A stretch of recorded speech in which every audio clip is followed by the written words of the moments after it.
जीवन लागे।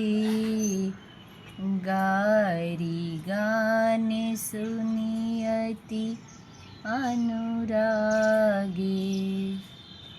भांति अनेक परिपक्वाने।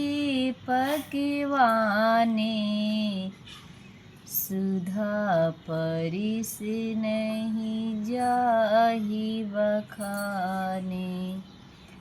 सब लोग पंचकौर करके अर्थात प्राण्य स्वाहा, अपनाया स्वाहा, व्यनाय स्वाहा, उदनाय स्वाहा और समनाय स्वाहा इन मंत्रों का उच्चारण करते हुए पहले 5 ग्रस लेकर भोजन करने लगे।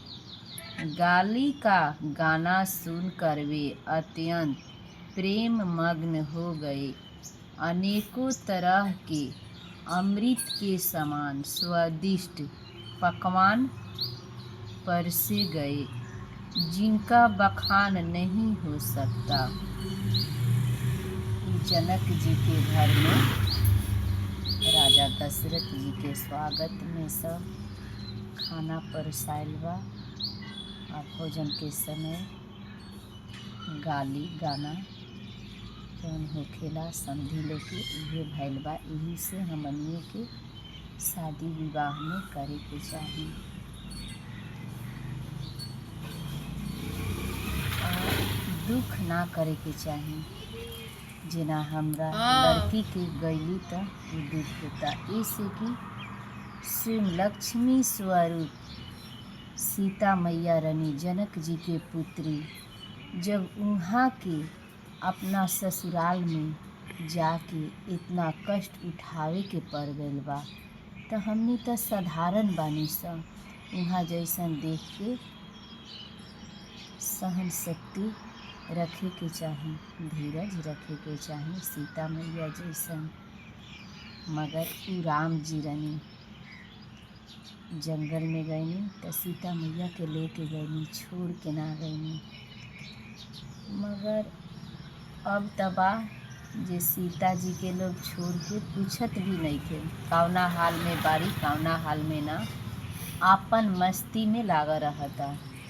ठीक बा, कितना वर्ष बीत जाता, लेके बाहर बानी सीता लोग इंतजार करता जरूर आए, मगर मस्ती के आगू सीता के तो लोग भूल ही जाता।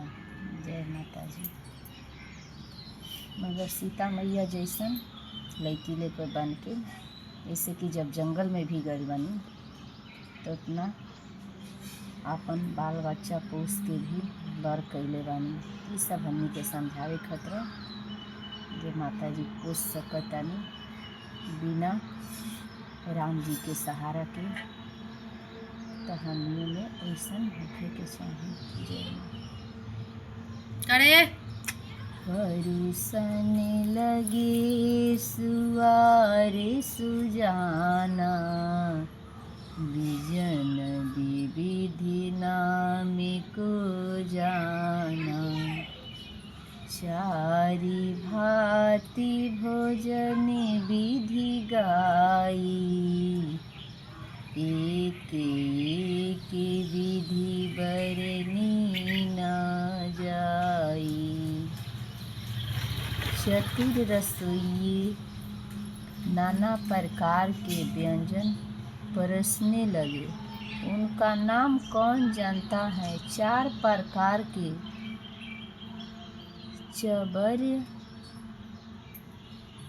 चोसर्य, लेहा पे अर्थात चबाकर, चूसकर, चाटकर और पीसकर खाने योग्य भोजन की विधि कही गई है। उनमें से एक एक विधियों के इतने पदार्थ बने थे कि जिनका वर्णन नहीं किया जा सकता। भगवान जी के शादी रहे तो देखी कितना बनल बा। जौन पीस के खाए वाला भोजन के विधि से जौन खाए के रहे, चाटे के रहे, चूसे के रहे, हर प्रकार के भोजन तैयार रहे। सब कुछ कहनी जनक जी अपना पुत्री ला, फिर भी पुत्री के सुख शांति ना मिला। तो जैसन भाग्य में रहेला वैसा नहीं होला। ये सब अपना कर्म के अनुसार ही फल मिलेला।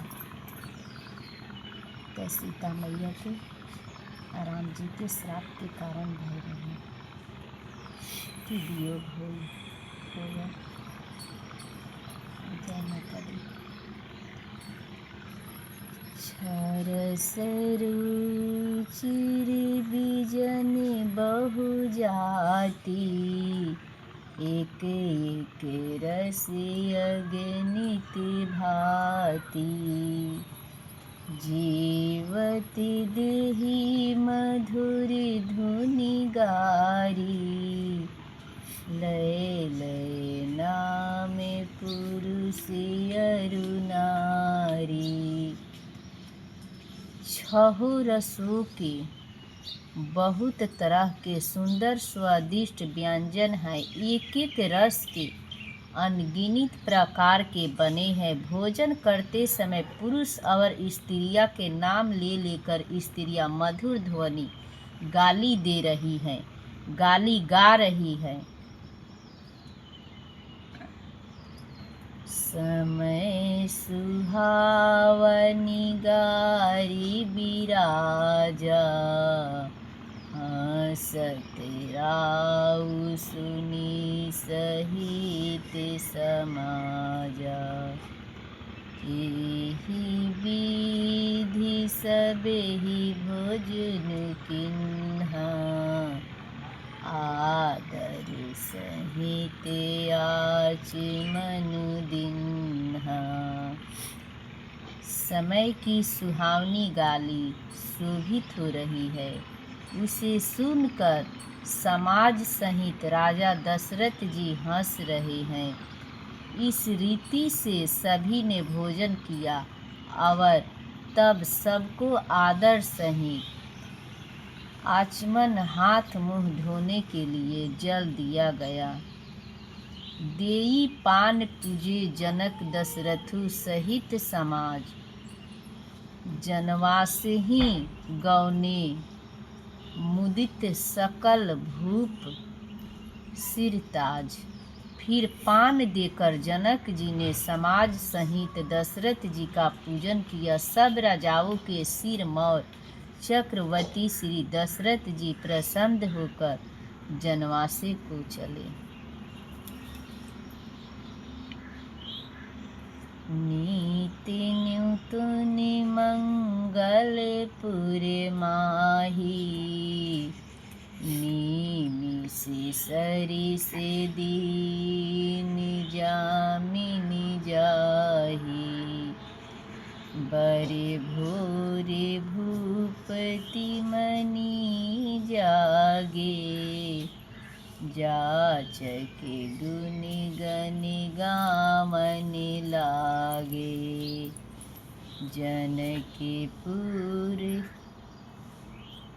जनकपुर में नित्य नए मंगल हो रहे हैं। दिन और रात पल के समान बीत रहे हैं। बड़े सवेरे राजाओं के मुकुटमणि दशरथ जी जागे। याचक उनके गुण समूह का गान करने लगे। देखी कुंवरी बड़े बधू समेता, कि कहीं जाते मुदु मन जेता। प्रातः क्रिया करिगे गुरु पाही, माह प्रमोद प्रेम मन माही। चारों कुमारों को सुंदर वधुओं सहित देखकर उनके मन में जितना आनंद है वह किस प्रकार कहा जा सकता है। वे प्राप्त क्रिया करके गुरु वशिष्ठ जी के पास गए। उनके मन में महान आनंद और प्रेम भरा है। चार चार पुत्र के दशरथ जी के एक बार शादी भइल, 4 गो बहू आयल, तब प्रसन्न तब होखबे करना।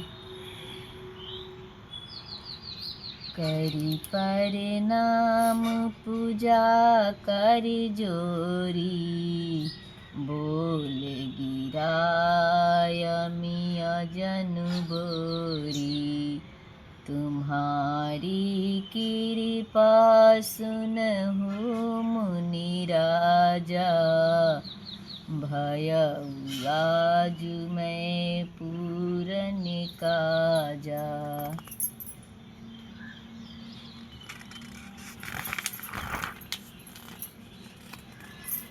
राजा प्रणाम और पूजन करके फिर हाथ जोड़कर मानो अमृत में डुबोई हुई वाणी बोले, हे मुनिराज सुनिए, आपकी कृपा से आज मैं पूर्ण काम हो गया।